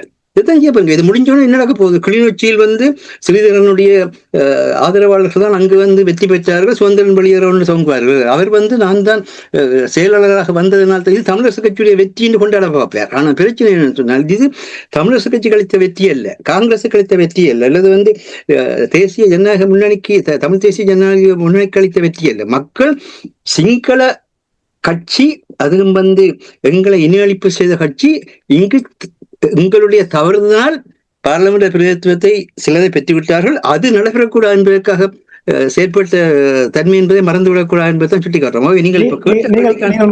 நீங்கள் இப்ப தமிழரசு கட்சி வெற்றி பெறவில்லை என்று நீங்கள் கூறுகிறீர்கள். ஆனால் சுமந்திரன் தொடர்பாக கூறினீர்கள், அது பலர் சுட்டிக்காட்டியிருந்தார்கள். நிரந்தர தீர்வு என்கின்றதற்காக தமிழ் மக்கள் வடக்கு கிழக்கில் வாக்களித்திருக்கிறார்கள் என்று சாணக்கியன் கூறியிருக்கின்றார். அப்படி என்றால் அவர்கள் சரியாகத்தானே பயணிப்பது? அப்படி என்றால் 77ஆம் ஆண்டு அளிக்கப்பட்ட அந்த குடியேற்றத்தை சாணக்கியனே சதிகாரனாக நின்று மாற்றுகிறார் என்பதுதான் கருத்து. 77ஆம் ஆண்டு அளிக்கப்பட்ட அந்த குடியேற்ற முடிவு இதுவரை யாராலும் மாற்றப்பட முடியாத ஒன்று. அப்படி அவர் மாற்றம் பெறுவதாக இருந்தால் மீளவும் சுதந்திரமான தேர்தல் மூலம் படைகள் எல்லாம் அகன்று நின்று மக்களை வாக்களிக்க விட்டு சர்வதேச கண்காணிப்புல நடைபெற வேண்டிய ஒரு செயலாளராக மாற்ற முடியும். அது தேவையும் இல்லை. சொன்னா நீங்கள் எப்படித்தான் என்னதான் சொன்னாலும் கூட அவர்கள் வடக்கு கிழக்கை தனியாகத்தான் பார்க்க போகிறார்கள். எந்த ஒரு சிங்களவர் இருந்தாலும் வடக்கு கிழக்கை தன்னுடையதாக பார்த்தது கிடையாது. எப்படித்தான் நீங்க சொன்னாலும் கூட வடக்கு கிழக்குக்கு போய்களை இன்னொரு நாட்டுக்குள்ள வர்ற மாதிரி தான் அவர்கள் ஃபீல் பண்ணுகின்றார்கள். அப்படி ஒரு உணர்வு இருக்கிறது. ஆகவே தயவு செய்து நீங்க உங்களுடைய மண்ணையும் மக்களையும், இதுக்கு மிக முக்கியமான விஷயத்தை நாங்கள் கடைசியாக கூறி முடிச்சிருந்தோம். என்னன்னு சொன்னால், இந்த சிவில் சமூகத்தை தயவு செய்து கட்டி எழுப்புங்க. அந்த சிவில் சமூகம் தான் விளையாட்டுத்துறை ஒரு சமூகமாக வர வேண்டும். அங்க ஒரு சிவில் அமைப்பு ஏற்பட வேண்டும். மீன்பிடித்துறை ஒரு சமூகம் வர வேண்டும். அங்கு ஒரு சிவில் அமைப்பு ஏற்பட வேண்டும். விவசாயம் ஒரு சிவில் அமைப்பாக வர வேண்டும். கலைஞர்கள் ஒன்றிணைஞ்சு ஒரு சிவில் அமைப்பாக வர வேண்டும். சமையல் கலையில வல்லவர்கள் ஒருங்கிணைஞ்சு ஒரு சிவில் அமைப்பாக வர வேண்டும். இங்க கூட பெற்றோர்கள் பிள்ளைகளை வளர்ப்பது கூட இங்க உங்களுக்கு வடிவா தெரியும். இங்க டொட்லர், அதாவது கைக்குழந்தைகளுடைய அணிக சங்கங்கள் உருவாக்கப்பட்டுத்தான் அதன் மூலமாக வளர்க்கின்றார்கள். அப்ப இந்த அறிவு பரவலாக்கப்படுவதற்கும் அமைப்பு தேவை, பொருளாதாரம் பரவலாக்கப்படுவதற்கும் அமைப்பு தேவை, உலகளாவிய நிலையில இணைந்து செயல்படுறதுக்கும் அமைப்பு தேவை. அப்படியான ஒன்றை நீங்க அனுமதிச்சுங்கன்றால் தான் உள்ளூர் ஆட்சியில உள்ளூர் ஆட்சியை உயிர்ப்பீங்க. மக்கள் எப்படி வாழ விரும்புகிறார்கள். தயவு செய்து இந்த சமயத்துக்கு, மொழிக்கு, நிறத்துக்கு, பிரதேசத்துக்கு முக்கியத்துவம் கொடுக்கறது சற்று குறையுங்கள். அந்த மக்களுடைய மொழி அடக்குமுறைக்கு உள்ளாக மொழிக்காக போராட வேண்டும். அதில் எந்த விதமான இரண்டாவது பேச்சுக்கும் இடமில்லை. ஒருவருடைய சமய சுதந்திரம் மறக்கப்படுகின்ற பொழுது அவர் அதுக்காக போராட வேண்டும். அது மனித உரிமை சம்பந்தப்பட்ட விஷயம் அது. ஆனால் இங்கே மக்களுடைய தன்மை என்னென்றால் அவர்களுடைய வாழ்வியல் சம்பந்தப்பட்டது. அவர்களுடைய வாழ்வை கட்டமைப்பதற்கான சேவையில் தான் உலகத்தில் இருக்கிற தமிழ் மக்களுடைய பலங்கூட அது ஈழநாடு பத்திரிகை தெளிவாகவே எழுதியிருந்தது. அதாவது உலகத்தில் இருக்கின்ற புலம்பெயர் தமிழர்கள் இந்த ஈழத்தமிழ் மக்களுக்கான ஒரு பாதுகாப்பரணாக, ஒரு அரசியல் சுவராக அமைவார்கள் என்று எதிர்பார்க்கப்பட்ட தோல்வி அடைஞ்சிட்டு தான் கூட எழுதியிருந்தார். அதான் உண்மை. என்னன்னு சொன்னால், இங்கு முதல்ல இங்கிருப்பவர்கள் எங்களால் ஒரு கட்டமைப்புகள் கொண்டு செய்ய முடியாமல் இருக்கிறது. சரி, அங்கத்தையும் பிரச்சனை விடும். அங்க உங்களுக்கு ஆளு அழுத்தம் இருக்கிறது. 6ஆம் பிரிவுக்குள்ள அரசியல் எப்படி 6 சட்டங்களை தடுக்கிறது எல்லாம் வசனம் பேசுவீர்கள். அது இருக்கட்டும். ஆனா அதுக்கு எப்படி நீங்களும் சட்டத்திறனிகள் அதுக்கு அம்பிடாதவாறு, அதுக்கு அகப்படாதவாறு எப்படி அதை பேச வேண்டும் உங்களுக்கு தெரியும். ஆனால் பேச மாட்டீர்கள். அதை விடுங்கள். ஆனால் இங்க எடுங்கள். புலத்தில் என்ன செய்யறான்? புலத்தில் என்ன செய்யறோம்? ஒவ்வொரு முறையும் அங்க 44 6வது ஒருவருக்கு ஆதரவு அளிக்கிறது என்ற பின்னணியில இந்த சமுதாயம் செயற்படுத்தி கொண்டிருக்கிறதே தவிர, புலத்துல ஈழத்தமிழர்களுடைய பொருளாதாரத்துக்கான ஒரு பொது கட்டமைப்பு இருக்கிறதா? ஈழத்தமிழர்களுடைய சமூக கொள்கை இதுதான் என்று கூறக்கூடிய ஒரு பொது இருக்கிறது. இன்னைக்கு நேத்தியான் இது காலக்கதிர் பத்திரிகையில் என்ன மாதிரியாக சாதிய தன்மை இன்றும் கூட விதமாக தமிழர்களுடைய அரசியல் உரிமைகள் உட்பட, பொருளாதார உரிமைகள் உட்பட எல்லாத்தையும் மறுக்கின்றன. அப்படியான நிலையில் சமூக விடுதலைக்கான ஒரு தன்மையும் இல்லாத நிலை இருக்கின்ற பற்றி ஒரு கட்டுரை வந்திருக்கிறது. ஆகவே உங்களுடைய சமூகம், உங்களுடைய பொருளாதாரம், உங்களுடைய அரசியல், உங்களுடைய ஆன்மீகம், இன்றைக்கு உலகத்தில் திருத்தந்தை 14வது லிகோரி அவர்கள் தேர்ந்தெடுக்கப்பட்டவுடன் உலகம் முழுவதும் ஏனவருக்கு ஒரு முக்கியத்துவம் கொடுக்கிறது. ஏனென்றால் கத்தோலிக்க திருச்சபை உலகத்தில் இருக்கின்ற எல்லா மக்களினதும் நாளாந்த வாழ்வை பராமரிக்கிறதுக்கான ஒரு பாதுகாப்பாக இருக்க வேண்டும் என்று உலகம் எதிர்பார்க்கிறது. அதுபோல சொன்னார்கள், அமெரிக்கா சார்ந்த ஒருவர் திருத்தந்தையாக வந்திருப்பது அமெரிக்காவினுடைய மேலாதிக்கத்தை வெளிப்படுத்துமா என்ற கேள்வியோடு எழுப்பினார்கள். அது திருத்தந்தைகள் அப்படி செய்ய மாட்டார்கள் என்று தெரியும். என்று அவர் பெருநாட்டில் தான் தன்னுடைய 20 ஆண்டு கால வாழ்வை செலவழித்தது மட்டுமல்ல, பெருநாட்டினுடைய குடியுரிமையும் பெற்றார். ஆகவே அவர் வாழ்ந்த சூழ்நிலையில் அவருக்கு இருக்கிற பிரச்சனைகள் தெரியும். அவர் மிக தெளிவாக கூறியிருக்கின்றார், இந்த உங்களுடைய மகிழ்ச்சிக்காக, உங்களுடைய விருப்புகளுக்காக, உங்களுடைய தன்னலங்களுக்காக மக்களை மறந்து செயற்படாதீர்கள், இதான் இந்திய சிக்கலாக இருக்கின்றவர்கள் கூடியிருக்கிறார். ஏன் அப்படி சொல்லுகின்றார்கள்? அதனை செய்தால்தான், அதாவது எல்லா மக்களையும் உள்ளடக்கின மக்களுக்கான நல்வாழ்வு அளிப்பதால் உள்ளூராட்சி. அப்ப இந்த உள்ளூராட்சியை தயவு செய்து மக்களோட பேசுங்கள். உங்களை இந்த உள்ளூராட்சி தேர்தல் வெற்றி பெற்றவர்களிடத்துல கேட்கலாம். யாராவது வாங்க ILCயில் என்னுடைய மண்ணில் நான் இந்த தேர்தல் பெறப்பெற காலத்தில் இன்னென்ன தேவை மக்களுக்கு இருக்கிறது என்பதை உணர்ந்தேன். இன்னென்ன தன்மைகளை மக்கள் செய்யும்படி கேட்டார் என்று யாராவது வந்து நாளைக்கு சொல்வீர்களா இருந்தால் அவன் தலையை முட்டி அடிப்பேன். சொல்ல மாட்டீர்கள். என்ன உங்களுக்கு அந்த எண்ணம் இருக்கவில்லை, அந்த நோக்கம் இருக்கவில்லை. எப்படி அவர்களுடைய வாக்கை கவர்ந்து அவர்களை ஏமாற்றுவது, மயக்குவது. வரவேற்கிறேன். என்ன பிரச்சனைன்னு சொன்னால், இல்ல நேரடித்தான் கேட்கிறோம். ஒரு சமூக கொள்கை இருக்கா? இங்க சோசியல் பாலிசி டிபார்ட்மெண்ட் ஒவ்வொரு பக்கத்திலும் மிகப்பெரிய சமூக கொள்கை நிறுவனம் செயற்பட்டு கொண்டிருக்கிறது. என்ன எக்கனாமிக்கல் பாலிசி மேக்கிங் என்று பொருளாதார கொள்கை உருவாக்குறதுக்கு ஒரு மிகப்பெரிய அறிவார்ந்த அனுபவம் உள்ளவர் செயற்பட்டு கொண்டிருக்கிறது. எங்க எங்களுடைய சமூக கொள்கை, எங்க எங்களுடைய பொருளாதார கொள்கை? தேசிய தலைவர் அவர்கள் அவ்வளவு போராட்ட நெருக்கடிக்கு மத்தியிலும் இதற்காக தமிழர் மேம்பாட்டுக்கு நிறுவனத்தை, தமிழர் பொருளாதார மேம்பாட்டு நிறுவனத்தை எதுக்காக நிறுவினார்? ஆனா அந்த தமிழர் மேம்பாட்டு பொருளாதார நிறுவனத்துல இருந்து அதில் அனுபவப்பட்டு எங்கெங்கே எல்லாம் என்னென்ன வளங்கள் இருக்கின்றது, எங்கெங்கே எல்லாம் மனித வலி இருக்கின்றது, அதுகளெல்லாம் தெரிந்து கொண்டவர்கள் கூட அந்த துறையை விட்டு விலகிவிட்டார். அவர்கள் வேறு துறையில் நின்று கொண்டு செயல்படுகிறார். இதான் நடந்திருக்கிற விஷயங்கள். அதே மாதிரி தான் ஒவ்வொன்று தேசிய தலைவர் அவர்கள் கல்விக்கான ஒரு தனித்துவமான தன்மையை கொடுத்தார். குழந்தைகள் வளர்ப்பதற்கான செஞ்சோலியை கொண்டு வந்தார். அதே மாதிரியாக நவம அறிவுச்சோழியை கொண்டு வந்து அந்த பின்னணியில வந்து புத்திஜீவிகளை வளர்ப்பதற்கான தன்மையில கொண்டு வந்தார். ஒவ்வொன்றையும் அந்த போராட்டத்துக்கு மத்தியில கொண்டு வந்தார்களே. உலகம் முழுக்க அழுத்தி கொண்டிருக்கிற நேரத்திலும் அந்த மக்களை அதான் உள்ளூராட்சி. நீங்கள் எங்க உங்களுடைய தமிழர் பொருளாதார மேம்பாட்டுக்கான எந்த ஒரு சபையை வச்சிருக்கிறீங்க? தமிழுடைய கல்வி வளத்தை இன்றைக்கு வீரேசரி பத்திரிகையில நேற்று ஒரு கட்டுரை வந்திருக்கிறது. இந்த வாழ்க்கை தேர்ச்சியும் குடியுரிமை கல்வியும் என்ற ஒரு புதிய பாடத்தை அறிமுகப்படுத்தியிருக்கிறார். அப்ப அந்த வாழ்க்கை தேர்ச்சியும் குடியுரிமை கல்வியும் என்ற அந்த புதிய பாடம் எப்படியாக என்னத்தை பேசுகிறது என்று கூட உங்களுக்கு தெரியாது. ஆனா அது பள்ளிக்கூடங்கள் எல்லாத்திலும் அது மக்களுக்கு அறிவு மாற்றப்பட போகிறது. அதுல எது சொல்லப்பட போது அதுதான் நாளைய சமுதாயம் கேட்டுக்கொண்டு நிற்க போறோம். ஆனா யாராவது சொல்லுங்கள், இந்த வாழ்க்கை தேர்ச்சியும் குடியுரிமை கல்வியிலும் வந்து இன்னென்ன பகுதிதான் வந்திருக்கிறது, இன்னென்ன உள்ளடக்கப்பட்டு சொல்லுங்க பார்ப்போம். சொல்ல மாட்டீங்க. அப்ப உங்களுக்கு என்ன நடக்குதுன்னு தெரியாமலே ஒரு கற்பனை உலகத்துல வாழ்ந்து கொண்டு அரசியல் செய்யாதீங்க. நாங்க வெளிநாட்டில் இருக்கிறோம், அதாவது எங்களுக்கு நேரடியாக பங்கு பெற்ற முடியாம இருக்கின்றது துக்ககரமான ஒன்றுதான், இல்லைன்னு நாங்க சொல்லவில்லை. ஆனா அப்படியான எத்தனையோ இளைஞர்கள் பங்கு பெற்றார்கள். உங்களுக்கு தெரியும், அரசுக்கு தெரியும். ஒவ்வொரு நாளும் எத்தனை இளைஞர்கள் அடிச்சு வெளிநாடுகளில் இருக்கிற இளைஞர்கள் கூட இந்த ILC 15வது ஆண்டு விழாவில் கூட வந்தவர்கள் எல்லாரும் நாங்கள் எல்லாரும் ஒருங்கிணைந்து ஏதாவது செய்ய வேண்டும் என்று தான் கேட்டார். அதுக்காக தங்களால் இயன்றதை செய்வோம் என்று சொன்னார்கள். ஆனால் செய்வதற்கான அந்த சுதந்திரத்தை, செய்வதற்கான அந்த பலத்தை எல்லாரும் ஒருங்கிணைந்து அனுப்பீர்கள் என்ற ஒரு பலம் பொருந்திய ஊடகமாக ILC முந்தைய IBC தேசிய ஊடகமாக இருந்த நிலைக்கு மாற முடியும். அந்த தேசிய ஊடகத்தை பொருட்படுத்தி நடத்தினர் தான் மேடையில நின்றார். அந்த தேசிய ஊடகத்துல பங்கெடுத்த நாங்கள் தான் அங்க நின்றோம், வேறு யாரும் நிற்கவில்லை. அப்ப உங்களுக்கு உங்களுடைய ஆளணி அங்கே இருக்கின்றது. ஆனால் நீங்கள் இந்த ஆளணியை செயற்படாத நிலையில் வைத்திருக்கிறீர்கள்.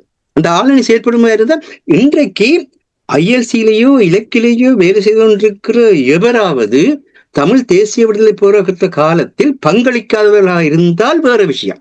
அவ்வளவு பேரும் பங்களித்தவர்கள், அத்தனை பேருக்கும் தெரியும் என்ன பிரச்சனை என்று. ஆனால் அந்த பங்களிப்பு கூட ஒரு மிகப்பெரிய ஒரு தேசிய ஊடகத்தை உருவாக்க முடியாத நிலை இருக்கின்றது.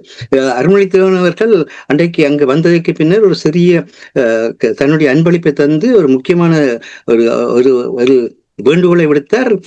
இந்த இலக்கு ILC சார்பாக இந்த தமிழ் மொழி, தமிழ் இலக்கியம் சார்ந்த நூல்களை வெளியிடுவதற்கான ஒரு வெளியீட்டு பிரிவை தொடங்குங்கள் என்று. அது நாங்கள் பேசியிருக்கின்றோம், அதை பற்றி பின்னர் சொல்கின்றோம். ஆனால் ஒரு முக்கியமான விடயம் ஏனென்றால், மாசத்துக்கு ஒரு புத்தகப்படி ஒரு தமிழ் மொழி, தமிழ் இலக்கியம் பற்றிய எங்களுடைய பண்பாட்டை பற்றிய நூல்கள் நாங்கள் வெளியிட தொடங்குமா இருந்தால் அதுவே எவ்வளவு பெரிய பலமாக மாறும். இப்படி எத்தனையோ விடயங்கள். ஆகவே இதை மக்களிடம் விடுங்கள்.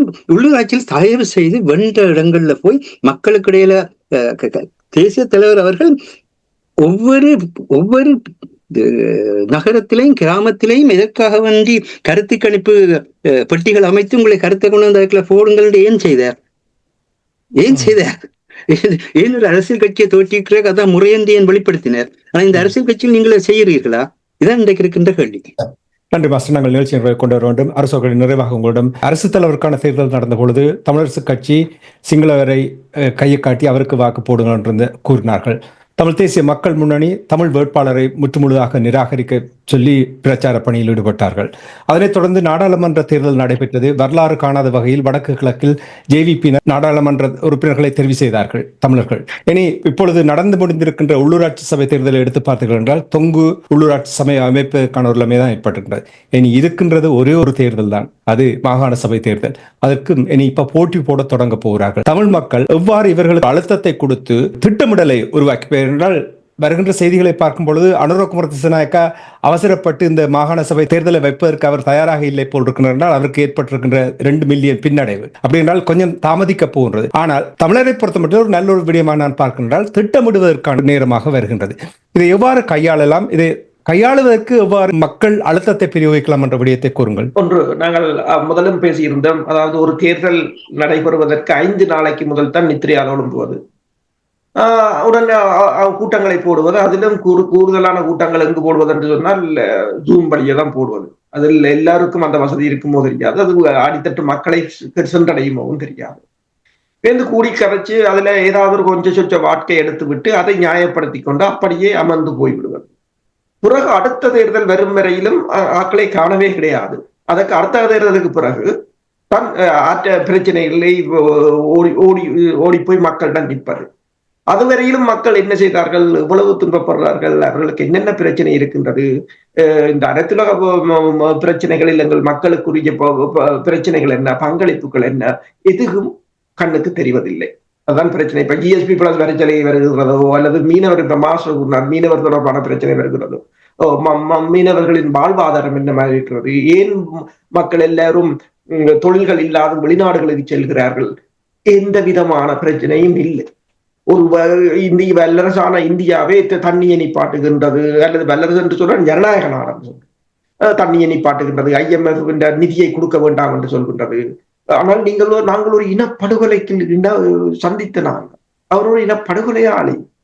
ஆனால் இது தொடர்பாக எதுவும் இல்லை. அப்ப கட்சிகளும் இதுதான், இங்க இருக்கிற அமைப்புகளும் இதுதான். இப்ப மாகாண சபை தேர்தலுக்கு நீங்கள் என்ன செய்ய வேண்டும் என்று சொன்னால் இப்ப இருந்தே பணியை ஆரம்பிக்க வேண்டும். அடுத்தது சிவில் அமைப்புகளை நல்லபடியா சிவில் அமைப்புகளுக்கு மண்டு கூறுவேன். நெடுக குற்றம் சாட்டார்கள். ஒரு தடவை குற்றம் சாட்டலாம், 2வது வருஷம் சாட்டலாம், 3வது வருஷம் சாட்டலாம், 15 வருஷம் சாட்டுறீங்களா? அப்ப நீங்களும் ஒண்ணும் செய்யலைன்னு அர்த்தம். நீங்கள் மாற்றி இருக்கணும். மாஸ்டர் அடிக்கடி கூறுவார், ஒரு பிசினஸ் ஆரம்பிச்சு 3 வருஷத்துக்கு ப்ராஃபிட் இல்லை என்றால் மூடிடுவாங்க என்றால் அதுல அர்த்தம் இல்லை. அதே போல நீங்க 3 வருஷத்துக்கு மேல குற்றம் சாட்டுறீங்கன்னு சொன்னா உங்கள இப்ப ஸ்ரீதரன் ஒன்று சொல்வார், அடிக்கடி சுமந்திரனே சொல்வார், நீயும் அந்த கட்சியிலானே இருக்கிற, அப்ப அவன் தான் அந்த கட்சியில நீ என்ன செய்யற 15 வருஷமா நெடுக்காம சாட்டாத அவன் அப்படித்தான் என்றால் அது என்னென்றால் தாங்கள் தப்பி பிழைப்பதற்கான ஒரு வழி. ஏனென்றால் எங்களால் எதுவும் செய்ய முடியவில்லை என்றால் அது பாரத்தை ஒரு ஆறுமுகத்தை நிற்பான் தானே குற்றவாளி, அவளையே போட்டுவிட்டு தப்பிக்கொள்வது. இது இப்ப இந்த இந்திய படங்கள்ல காட்டுவார்கள். என்னென்று சொன்னால் குற்றவாளியை கண்டுபிடிக்க முடியவில்லை என்று சொன்னால் கிடக்கிறவன்ல அந்த குற்றத்தை போட்டுட்டு தாங்கள் தப்பிக்கிறது போலீஸ். அதே போலதான் ஒருத்தன் இருந்தான் என்று சொன்னால் அவனையே சாட்டுறது. முதல் அதை நிறுத்துங்கோ, நீங்கள் செய்யுங்கோ. என்ன நீங்களும் ஒரே மனுஷர், நீங்களும் அரசியல் செய்ய வந்தாங்கன்னா அவங்களும் அரசியல் செய்ய வந்தாங்க. இப்ப பொது அமைப்புகள் கூட நீங்கள் மக்களுடனான பணிகளை செய்யுங்க. உங்களுக்கும் மக்களுக்கும் ஒரு பிணைப்பு வரும்போது நீங்கள் கை காட்டுறவர்களுக்கு அவர்கள் வாக்களிக்கக்கூடிய ஒரு தகமையை உருவாக்கும். ஒரு முக்கியமான விஷயத்தையும் சுருக்கமாக கூற வேண்டியிருக்கின்றது. பேட்ரிக் விண்டூர், அதாவது இந்த கார்டியனுடைய ராஜதந்திர எடிட்டர், அவர் இன்றைக்கு நாளில் உட்கார்ற நேரத்துல அந்த செய்தி வருகிறது, உலகப் போர் நோக்கி செல்கின்றதா அல்லது உலகப் போர் ஆரம்பமாகிவிட்டதா என்பது இந்திய பாகிஸ்தான் போரின் மூலமாக வெளிப்பட்டிருக்கின்றது என்கின்ற செய்தியை கூறுகின்றார்கள். இப்படியான ஒரு நிலை இதை 2024ஆம் ஆண்டு ஜூலை 19ஆம் தேதியே பிரித்தானிய அரசாங்கத்தினுடைய ஆலோசகராக இருக்கின்ற ஃபியோன் ஹில் அவர்கள் இப்படியான சூழ்நிலை வரும், உலகப்போர் ஆரம்பமாகிவிட்டது என்ற கருத்தினை கூறினார். ஆனால் இப்பொழுது எங்கள் பக்கத்தில் இருக்கிற மக்களுக்கான அந்த ரிஸ்க் மேனேஜ்மெண்ட், இப்படியான ஒரு சூழ்நிலை வருகின்ற பொழுது உணவுக்கு பிரச்சனை வரும், சில வேளை மின்சாரம் கூட நிப்பாட்டப்பட வேண்டிய சூழ்நிலை ஏற்படலாம், மருத்துவம் பாதிக்கப்படும். இப்படியான நிலைகளுக்கு என்ன செய்கிறோம் என்பதற்கு நீங்கள் யாராவது இதுவரை ஏதாவது செய்து வைத்திருக்கிறீர்களா? ஏன்னா நிலைமை மோசமாய் கொண்டிருக்கிறது. இன்னைக்கு பாகிஸ்தான் இந்தியா தன்னை தாக்கினதுக்கு திருப்பி தாக்க நேற்றைக்கு இந்திய பகுதியை தாக்கி இருக்கிறார்கள். ஆகவே இதுக்கு யார் அவர்களுக்குள் சரிபில்லை என்ற பிரச்சனைக்கு நாங்கள் வரவில்லை. ஆனால் நான் சொல்ற விஷயம் என்னென்றால், இந்தியாவின் மேல் தாக்குதல் நடத்தப்பட்டதை அடுத்து அவர்கள் இந்த யுத்தம் தோன்றியிருக்கின்ற அடிப்படை. ஆகவே இந்த தன்மையை வச்சு பார்க்கின்ற பொழுது தயவு செய்து இந்த ரிஸ்க் மேனேஜ்மெண்ட் உடனடியாக கொண்டு வாருங்கள். இப்பொழுது ஒரு ஆபத்து நிலை வந்தால் என்ன மாதிரி எங்கள் மக்களுக்கு நிச்சயமாக இது தாயத்தை தாக்கம் இருக்காது. இப்ப சூழ்நிலை இது நாளைக்கு நாளன்றைக்கு முடிவுடைய நிலையில வராது. ஆகவே இவ்விதமான ஒரு நிலையில் இந்த ரிஸ்க் மேனேஜ்மெண்ட் ஆவது இந்த நேரத்திலே அந்த மேனேஜ்மெண்ட் செய்வதற்கான வேலையை செய்யுங்கள். அதே நேரத்திலே தொடங்கிய பாட்டினை முடிக்கலாம் நினைக்கிறேன். மூடருக்கும் மனிதர் போல முகம் இருக்குதடா, மோசம் நாசம் வேலை எல்லாம் நிறைந்திருக்குதடா, காலம் மாறும் வேஷங்களையும் உண்மை வெல்லுமடா, கதவு திறந்து பறவை பாடி செல்லுமடா, அட என்னத்தை சொல்வேன்டா தம்பியோ என்னத்தை சொல்வேன்டா. நன்றி மாஸ்டர், நன்றி. அதாவது கேள்வி கேட்டது காரணம் என்னவென்றால், குறிப்பாக அரசு தலைவருக்கான தேர்தலில் வாக்கு போட்டதும், பொது தேர்தலில் ஜேவிபி வெற்றி பெற்ற விடயங்களும், இனி உள்ளூராட்சி சபை தேர்தலில் ஜேவிபி வெற்றி பெற்ற விடயங்கள், இவற்றை சரியாக அது பகுப்பாய்வு செய்து சரியாக செயல்படவில்லை என்றால், திட்டமிடவில்லை என்றால், வடமாகாண சபை அமைச்சராக ஜேவிபியினுடைய ஒரு உறுப்பினர் வந்தாலும் ஆச்சரியப்படுவதற்கு நான் தயங்க மாட்டேன். இந்த நிலைமையை எங்களுடைய அரசியல்வாதிகள் புரிந்து இப்பொழுதே அந்த திட்டமிடலை செயற்படுத்தவில்லை என்றால், தமிழ் தேசியத்துக்கு முற்றுப்புள்ளி வைத்தவர்கள் இவர்களாகத்தான் இருக்க வேண்டும் என்பதை நான் கூறிக்கொண்டு, மாகாண சபை தேர்தலை வைக்க மாட்டார்கள். அதுக்கிடையில இலங்கை முழுவதும் ஒரு நாடாகி விட்டது. ஒரு நாடு ஒரு சட்டங்கள் இருங்கோன்னு சொல்லி இவர்கள் பிரகடனப்படுத்துகிற நிலை வரும். அதையும் நாங்கள் கவனத்தில் கொள்ள வேண்டியவர்களாக இருக்கிறோம். நன்றி மாஸ்டர். இன்றைய இலக்கின் சிந்தனை நிகழ்ச்சியில் இணைந்து மிகவும் சிறப்பாக எங்களுடைய உறவுகளுக்கு தெளிவான கருத்துக்களை இங்கே பகிர்ந்து கொண்டமைக்காக தமிழ் அறிஞர் மூத்த ஆய்வாளர் ஃபட்மார் மாஸ்டர் அவர்களுக்கும் போரியல் ஆய்வாளர் அரசு அவர்களுக்கும் நன்றியை கூறி தனாஞானி இந்த நிகழ்ச்சியை நிறைவு கொண்டு வருகின்றேன். நன்றி, வணக்கம் மாஸ்டர். நன்றி, வணக்கம் அரசு அவர்கள். நன்றி, வணக்கம். எமது பார்வையாளர்களுக்கு வணக்கம். மக்களின் குரலாய் ஓங்கி ஒலிக்கும் இலக்கு மின்னிதழ் மற்றும் உயிரோடை தமிழ் வானொலி ஆகிய இவ்விரு ஊடகங்களும் உங்களைப் போன்ற எமது நேயர்கள் நண்பர்களின் ஆதரவிலேயே இயங்கி வருகின்றன. மிக குறைந்த வளங்களுடன் பல இடர்கள் மற்றும் தடைகளை தாண்டி பயணிக்கும் எமது ஊடகங்களின் பணிகள் மேலும் வளர உங்களால் முடிந்த நிதி உதவியை வழங்கி இன்னும் காத்திரமான செயற்பாடுகளை முன்னெடுக்க உதவுமாறு மிகவும் பணிவன்புடன் வேண்டி நிற்கின்றோம். உங்கள் பங்களிப்பு உங்களின் உரிமை குரலாய் ஓங்கி ஒலிக்கும். நன்றி.